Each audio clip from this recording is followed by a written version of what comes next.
They handed her the job nobody wanted. She used it to change every life on Earth. December 1945. Eleanor Roosevelt was 61 years old.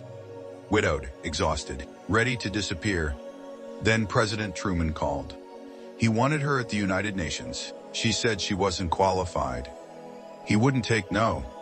When she arrived, the male delegates quietly exhaled. They handed her Committee 3.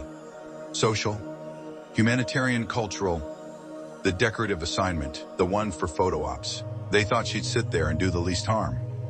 They just made the biggest mistake of their careers. Within months, she was unanimously elected to chair the UN Commission on Human Rights. Her mission: write a document declaring the rights of every human being on Earth, something that had never existed in human history.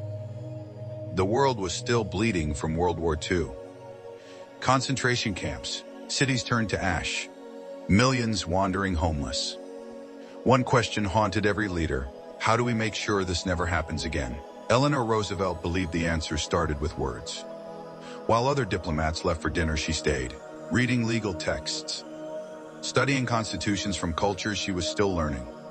The debates were warfare without weapons, 18 nations, clashing histories, Cold War simmering under every sentence. American conservatives screamed it would bring socialism.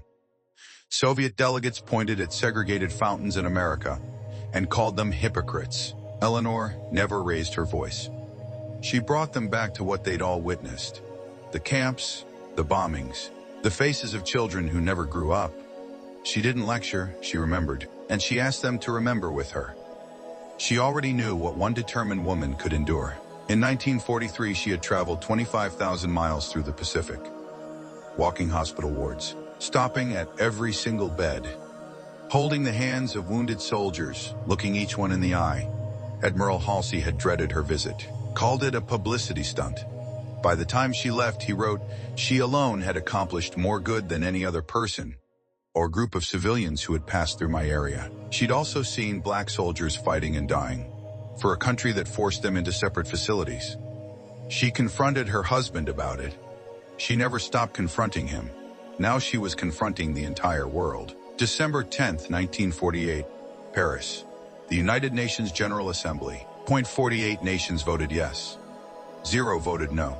8 abstained. The room erupted in a standing ovation. She didn't celebrate. She understood what the cheering room hadn't grasped yet. Words on paper mean nothing without the will to defend them. This wasn't a finish line. It was mile 1 of a marathon. She called it the International Magna Carta for all men everywhere. She was right. At her funeral in 1962, Adlai Stevenson said the words that follow her name still. She would rather light a candle than curse the darkness. And her glow has warmed the world. Hush, Nescon. Today, the Universal Declaration of Human Rights exists in over 500 languages. It has shaped constitutions on every continent. It exists because one woman handed the job nobody wanted, decided it was too important to abandon. Eleanor Roosevelt didn't change the world by being the most powerful person in the room. She changed it by refusing to leave.